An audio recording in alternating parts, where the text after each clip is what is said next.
In this guide, I will be showing you guys how to remove Instagram from Account Center. Let's get started. First, launch your Instagram app. Make sure you have already logged into your account. Navigate to the profile page, then click on three bars.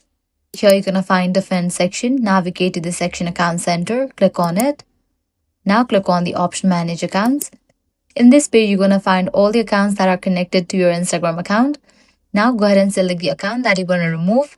Click on Manage. Now click on the option Move out of this account center. Click on the option Manage Account.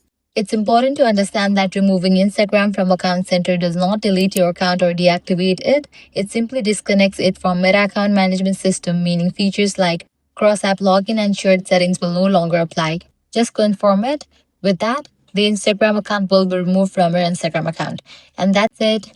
If this guide was helpful, do not forget to like, share, and subscribe to our channel.